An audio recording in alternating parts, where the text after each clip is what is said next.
La rencontre vise à impliquer les parlementaires dans la dynamique d'une gestion foncière responsable. Une gestion inspirée d'un système appelé directive volontaire qui encourage notamment l'accès des populations issues des milieux défavorisés à la terre et à ses ressources naturelles, dont la forêt et la pêche. L'atelier est justement destiné à renforcer la perception de l'approche par les parlementaires. Des parlementaires qui saluent une telle initiative par la voix du premier vice-président de l'Assemblée nationale.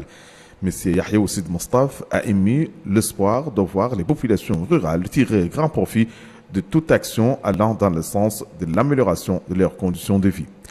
Le soutien du Parlement suscite évidemment un sentiment d'optimisme chez les porteurs du projet, à l'exemple du président du GNAP, Groupement national des associations agro-pastorales de Mauritanie. Il sera suivi du directeur exécutif de l'initiative prospective agricole et rurale.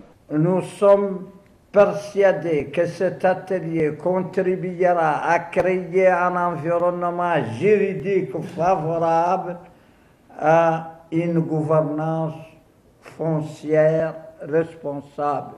Le résultat principal attendu de cet atelier est de créer un mécanisme de suivi au niveau des deux chambres par la mise en place d'un comité de coordination pour le suivi des directives volontaires.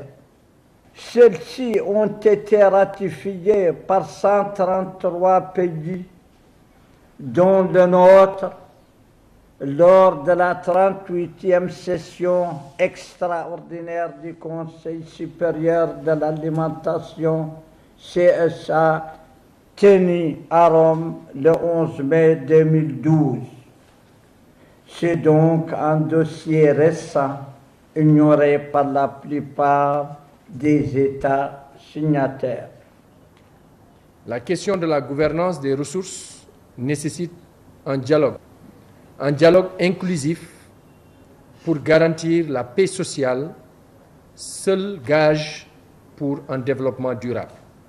Les participants suivront à la faveur de cette rencontre un ensemble de communications sur les tenants et aboutissants d'une stratégie idéale d'accès des pauvres à la terre.